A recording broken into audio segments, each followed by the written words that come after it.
हज़रत अब्दुल्ला की शहादत के बाद हज़रत कासिम बिन इमाम हसन सामने हाजिर है और जब उन्होंने हाज़िरी के लिए कहा कि मैं जाना चाहता हूँ।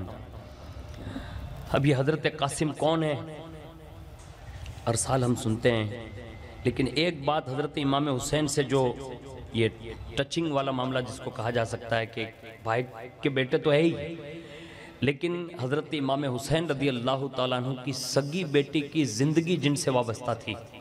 हाँ, हज़रत कासिम खड़े हैं, अपने इरशाद फरमाया, कहा कासिम मेरे बड़े भाई के सारे बेटों ने तो कुर्बानियाँ दे दी है, अब मैं नहीं चाहता कि मैं आपको भी इजाज़त दूँ, इसलिए कि छोटे बच्चों की कोई उम्र ख़ास नहीं होती, यानी हज़रत हसन मुसन्ना की कोई ख़ास उम्र नहीं है, यानी बचपना है, लेकिन आप जवान हैं, मैं नहीं चाहता कि मैं आपको इजाज़त दूँ। हज़रत कासिम ने बहुत इसरार किया, बहुत इसरार किया। हज़रत सैयदा ज़ैनब कुबरा से सिफारिश के लिए ले आए, लेकिन इमाम हुसैन इजाज़त नहीं दे रहे। जब इतना सब कुछ करने के बावजूद भी जब इजाज़त न मिली तो रावी ने ये बात लिखी है कि हज़रत कासिम अपने खेमे में गए और अपने बाजू पर एक तावीज़ जिसको कहा जाता है उसको खोला, और जैसे वो तावीज़ खोला ना तो उसमें ये तहरीर थी उस तावीज़ में, बेटा कासिम जब तुम्हारे चचा हुसैन करबला में मसाइब व आलाम का शिकार हों तो तुम उन पर फिदा हो जाना, अपनी जान उन पर सदके कर देना कि तुम्हारे लिए यही जरिया सादत होगा।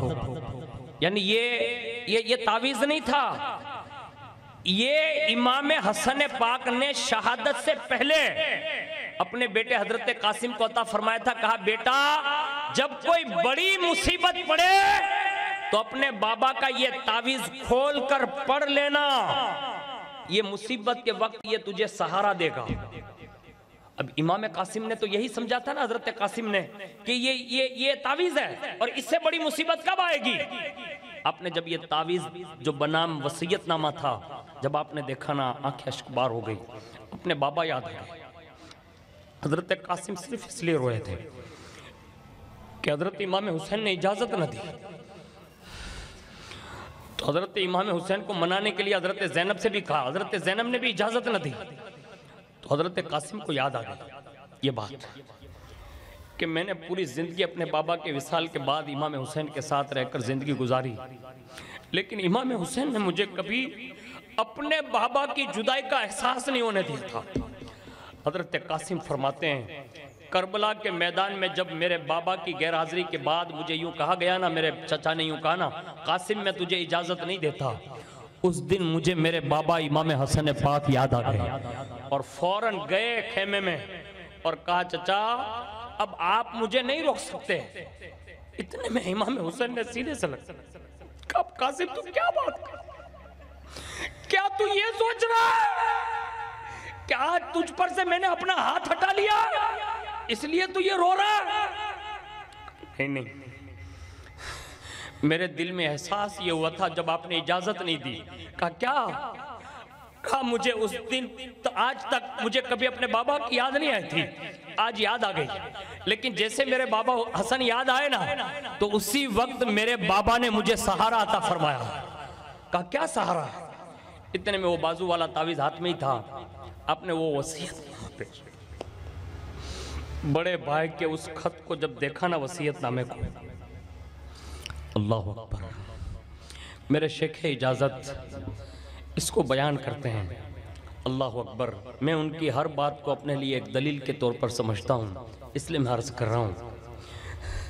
इमाम हुसैन ने वो खत पढ़ा, रोने लगे और अपने ही खेमे में एक कोने में चले गए और उस खत को सामने रखा और इमाम हुसैन ने अल्लाह की बारगाह में अर्ज़ की, का मौला तेरी शान ये रही है, तेरी रहमत का तकाजा भी यही है कि हमारे ख़ानदान ने जब भी कुछ मांगा तूने हमें कभी मना नहीं किया, हमारी दुआओं को रद्द नहीं किया, हमारी हर बात की तूने सुनवाई की है। मौला तू जुमा के दिन दुआ कबूल करता है, आज जुमा है, तू मुसाफिर की दुआ करता है, तेरा हुसैन मुसाफिर है, तू मजलूम की दुआ कबूल करता है, आज तेरा हुसैन मजलूम है।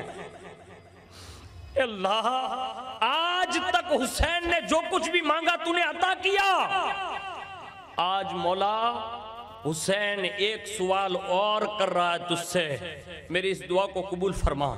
और वो सवाल ये था, आज मेरे भाई का हसन का बेटा मेरे भाई का खत लेकर आया है जो मैंने तेरी बारगाह में बतौर वास्ता रखा है। इस खत की तहरीर का वास्ता तू मेरे भाई हसन के बेटे में एक ऐसा बेटा पैदा करना जो सुबह कयामत तक मेरे भाई हसन का नाम जिंदा रखे।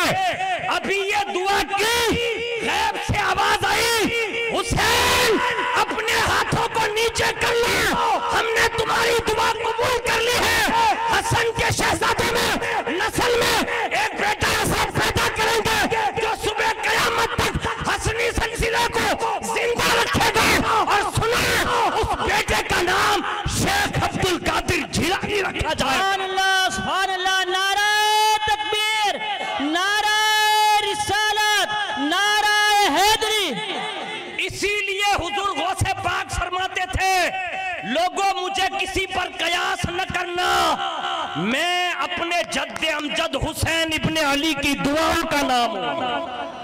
हाँ, ये दुआ करबला में मांगी गई और ये गौसे पाक रज़ी अल्लाह ताला अन्हु जो सारी कायनात की निजामत संभाले हुए हैं, ये कोई और दुआ का सिला नहीं है, ये हजरत कासिम की शहादत से पहले इमाम हसन के खत का जवाब है। यानी ये सिला है जो पूरी कायनात को इमाम हसन के सदके में मिल रहा है। सुनो आगे, हजरत कासिम का जब ये खत पढ़ लिया, दुआ मांग ली, फिर हजरत कासिम को न चाहते हुए भी कहा, बेटे कासिम जाओ। जब जाने लगे तो हजरत कासिम से फिर कहा, कासिम एक बार चेहरा घुमाना, एक बार तुझे फिर देख लूं।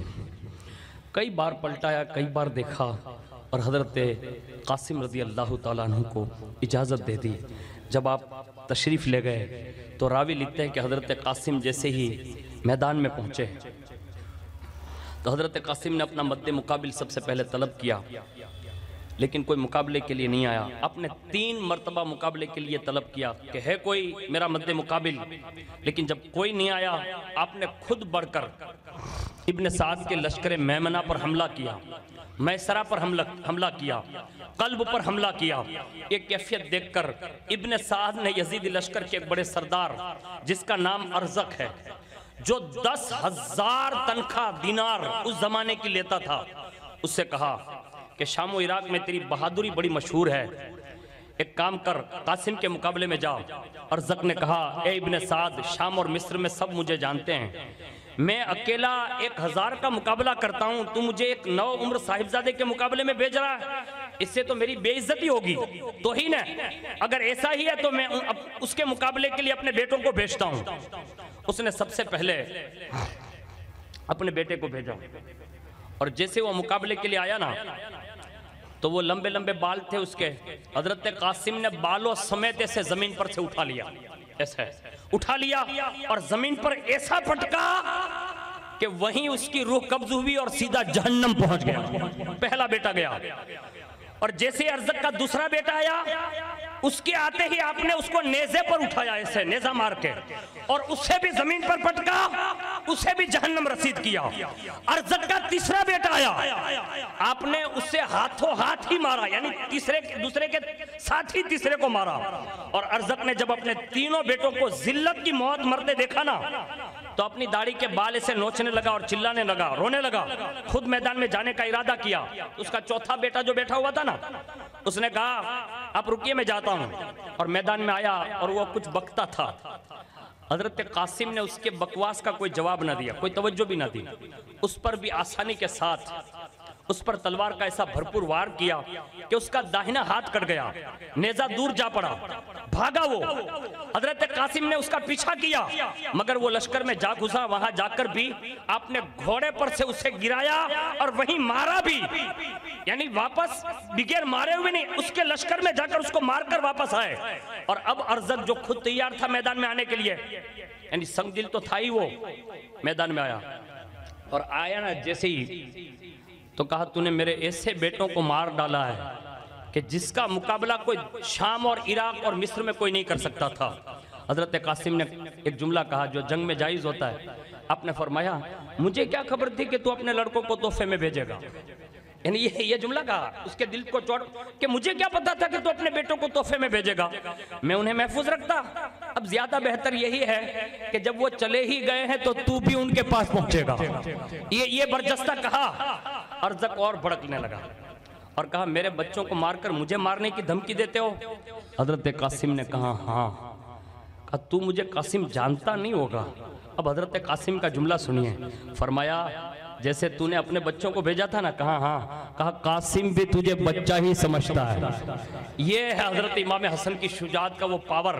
कहा तुझे भी बच्चा ही समझता हूँ। इतने में अर्ज़क ने तलवार निकाली और जैसे ही वो आया ना सामने तो हजरत कासिम ने भी एक तलवार निकाली पहले। और जैसे तलवार निकाली तो अर्ज़क कहता है कहा ये तो मेरे बेटे की है। यानी तलवार पहचान। कहा ये तो मेरे बेटे की है, कहां से आई। हजरत कासिम ने दूसरा जुमला तीर की तरह जबान से कहा अफसोस है तेरा बेटा देकर गया है। अफसोस है तेरा बेटा देकर गया। कहा कासिम जानते हो ये तलवार मैंने 1000 दिनार देकर खरीदी है और इसको 1000 दिनार देकर बुझवाई थी। हजरत कासिम ने कहा घबरा नहीं, इसी बुझी हुई जहर आलू तलवार से तेरा खात्मा कर डालेगा कासिम। ये जुमले कहे इरशाद फरमाया। और उसके बाद हजरत कासिम ने एक जंगी तदबीर और अपनाई जो दूसरे नंबर पर है। वो ये थी कि अर्ज़क को मुकाबला करते हुए कहा अर्ज़क हम तुझे बहुत तजर्बाकार समझते हैं। यानी जहां दीदा तू बंदा है, यानी पूरी जंगों में तू हाजिर रहा है, लेकिन तू मेरे सामने ऐसा लग रहा है कि ना तजर्बाकार है। तो अर्ज़क सोच में पड़ गया। कहा क्यों। कहा देख तेरे घोड़े की तरफ, यानी तूने जो जीन कसी है ना वो भी तंग है। यानी ये मुकम्मल तौर पर कसी हुई नहीं है, ये तंग है। जब अर्ज़क ने अपने घोड़े की तरफ मतलब जीन की तरफ देखा ना तो उसी वक्त हजरत कासिम ने एक वार किया और वहीं उसके 2 टुकड़े करके रखे। यानी जो हजारों पर भारी पहलवान था ना हजरत कासिम ने उसे वहीं ढेर कर दिया। वापस आए खेमे की तरफ और हजरत इमाम आली मकाम की बारगाह में हाजिर होकर कहा हुजूर पानी का एक कतरा अगर मिल जाए तो कासिम इन सारों को गाजर मूली की तरह कुचल कर रख दें। फिर आपने मैदान में आने की इजाज़त मांगी और फिर वापस आए।